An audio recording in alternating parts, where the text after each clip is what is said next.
meskipun tidak ada dalil ataupun nas yang benar-benar eksplisit begitu, yang benar-benar langsung tentang, maka misalnya Nabi Muhammad itu tidak pernah membawa hadis bersekolahlah, itu tidak pernah. Ya paling ya belajarlah Al-Qur'an, belajarlah faraid, yang ada begitu. Kayak ini ini ada satu hadis, tapi ya ini berkaitan saja ini. Nah, ini di sini disebutkan hadisnya,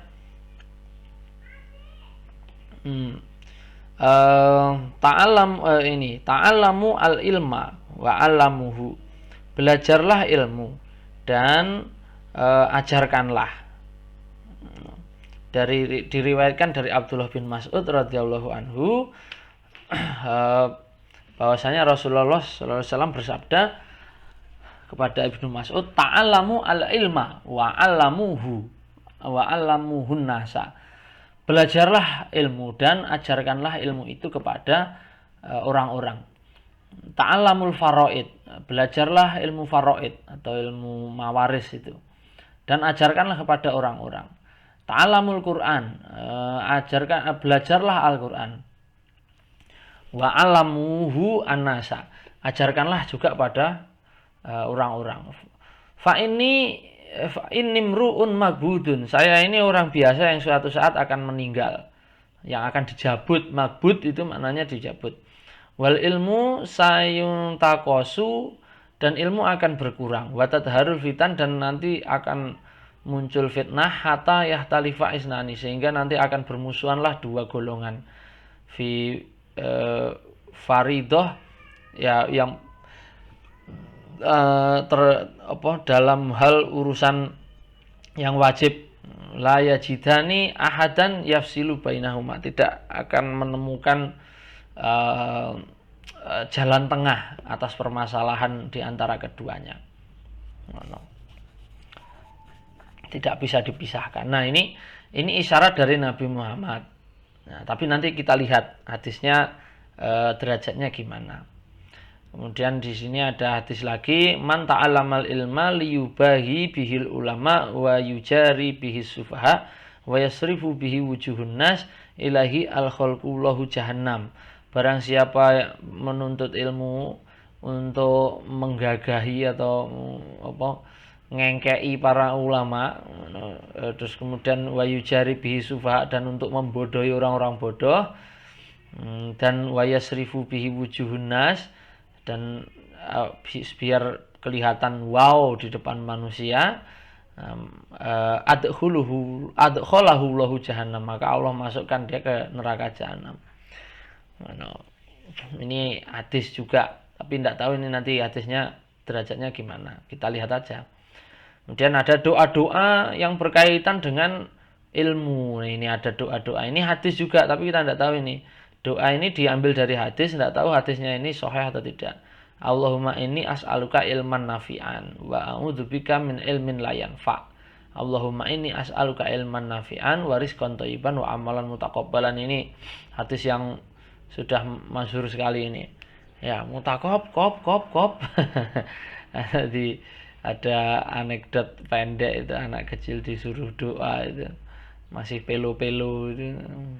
Mutakobala, kuba apalah, mutakobala, kuba apalah, mutakob. Disuruh nirukan tidak bisa. Terus di sisi lain, ayat Al-Quran itu juga memberikan isyarat kepada orang-orang untuk belajar, mendalami ilmu. Coba ini kita lihat di sini ya. Nah, ini ada ayat, ini surat At-Taubah ayat 122. Bunyinya adalah makanal mu'minuna liyanfiru kafatan falaula nafaru min kulli firqatin minhum ta'ifatul liyatafaqahu fiddin waliyunziru qaumahum idza raja'u ilaihim la'allahum yahdharun. Nah, di sini Allah mengatakan, ya kita harus tahu ya posisinya Nabi Muhammad dan para sahabat itu dalam konteks sejarah Islam, mereka ini ya masih disibukkan dengan bagaimana menegakkan agama Allah, menegakkan ajaran Allah, mengembalikan moralitas umat kepada perilaku yang baik, perilaku kemanusiaan yang baik dan sebagainya. Maka belum sampai pada tahapan untuk memajukan pendidikan begitu, itu belum nyampe pada waktu itu. Tidak seperti konsep negara sekarang. Kalau Indonesia itu ketika berdiri menyadari bahwa mereka itu membutuhkan pendidikan, maka dalam Undang-Undang Dasar dalam pembukaan disebutkan bahwa tujuan bangsa ini salah satunya adalah agar bangsanya menjadi kehidupannya itu cerdas, mencerdaskan kehidupan bangsa, aktif dalam melaksanakan ketertiban dunia, kan begitu. Lah konsep-konsep yang negara atau umat yang berpendidikan, berwawasan luas, memiliki kecakapan hidup, itu belum terkonsep oleh Nabi Muhammad. Maksud saya belum terkonsep secara rigid dan rapi begitu loh. Kenapa? Ya karena situasinya aja masih mendandani moral yang bobrok. Itu pun harus dibarengi dengan berperang, karena ya jalan untuk menyetabilkan, untuk mencapai stabilitas itu ya dengan berperang itu. Karena karena orang gurun ya, segala persoalan yang berkaitan dengan dominasi itu harus diselesaikan dengan peperangan. Dominasi apapun ya, dominasi ajaran, dominasi perekonomian, dominasi kebudayaan, itu jalan untuk menggapainya ya dengan berperang. Perang fisik maksud saya. Beda dengan zaman sekarang, dominasi budaya, dominasi perekonomian itu bisa dilakukan dengan banyak cara.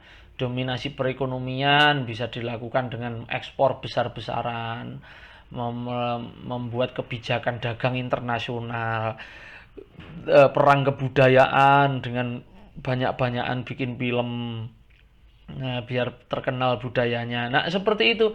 Kalau zaman dulu dominasi kebudayaan, dominasi ajaran, dominasi atau hegemoni kebudayaan, hegemoni adat istiadat, bisanya ya dengan perang. Kalau mau menaklukkan tempat lain ya harus dengan perang begitu. Nabi Muhammad itu juga melakukan hal yang demikian. Gitu. Ketika kirim surat ngajak orang untuk masuk Islam atau ikut ajarannya Allah. Nah, kalau tidak setuju ya perang. Begitu. Nah, ada satu hal yang menarik ya, yang dicatat di sini di dalam Al-Qur'an ini, bahwa Al-Qur'an mengatakan begini, maka nal mu'minuna liyanfiru kafah. Tidak sepantasnya bagi seorang mukmin itu untuk semuanya itu berangkat menuju ke medan perang. Falaula nafara min kulli firqatin minhum ta'ifatul liyatafaqahu fiddin. Mengapa tidak sebagian dari mereka itu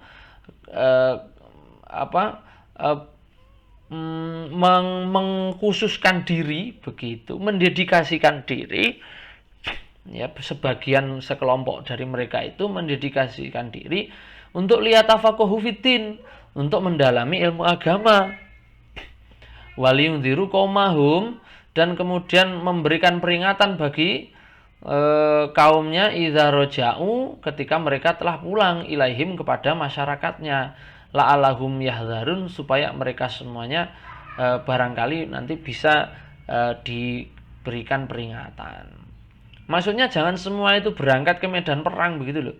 Sebagian itu ya harus diberangkatkan untuk memahami atau belajar mendalami ilmu agama supaya liyatafaqahu fiddin.